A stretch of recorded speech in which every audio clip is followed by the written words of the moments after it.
ജലസമൃദ്ധമായ ഇടുക്കി ചീയപ്പാറ വെള്ളച്ചാട്ടം കാണാൻ സഞ്ചാരികളുടെ തിരക്ക്. ദിവസവും 100 കണക്കിന് സഞ്ചാരികളാണ് ചീയപ്പാറയിൽ ഇറങ്ങി വെള്ളച്ചാട്ടത്തിന്റെ ഭംഗി ആസ്വദിച്ച് കടന്നുപോകുന്നത്.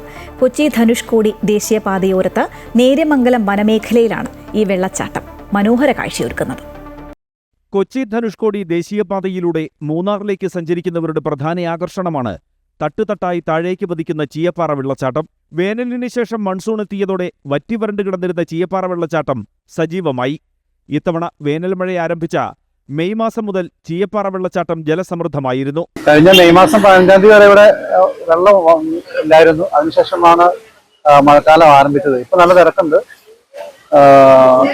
സ്കൂൾ അടച്ചെങ്കിലും ഇപ്പോൾ നോർത്ത് ഇന്ത്യൻ ടൂറിസ്റ്റുകൾ ഒരുപാട് വരുന്നുണ്ട്. പ്രത്യേകിച്ച് കപ്പിൾസ്, നോർത്ത് ഇന്ത്യൻ കപ്പിൾസ് ഒരുപാട് ഇപ്പോൾ വരുന്നുണ്ട്. ദിവസവും 100 കണക്കിന് സഞ്ചാരികളാണ് ചീയപ്പാറയിൽ ഇറങ്ങി ജലപാതത്തിന്റെ ഭംഗി ആസ്വദിച്ച് കടന്നുപോകുന്നത്. വിദേശ വിനോദസഞ്ചാരികളും അയൽ സംസ്ഥാനങ്ങളിൽ നിന്ന് എത്തുന്നവരുമൊക്കെയാണ് അധികവും ജലപാതത്തിന്റെ ഭംഗി ആസ്വദിക്കാൻ ചീയപ്പാറയിൽ ഇറങ്ങുന്നത്. വളരെ നല്ലൊരു അന്തരീക്ഷമാണ് ചീയപ്പാറ വെള്ളച്ചാട്ടം. വളരെ കാലത്തിന് ശേഷമാണ് ഇപ്പോൾ ഇത്രയും നല്ലൊരു വെള്ളച്ചാട്ടം ഇവിടെ കണ്ടുവരുന്നത്.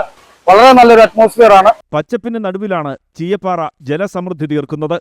സഞ്ചാരികളുടെ തിരക്കാരംഭിച്ചതോടെ വെള്ളച്ചാട്ടങ്ങളുമായി ചേർന്നു നിന്നിരുന്ന വ്യാപാര മേഖലയും സജീവമാണ്. വേനലിൽ പൂർണ്ണമായി വറ്റിവരളും വരെ ചീയപ്പാറ വെള്ളച്ചാട്ടത്തിൽ സഞ്ചാരികളുടെ ഈ തിരക്ക് തുടരും.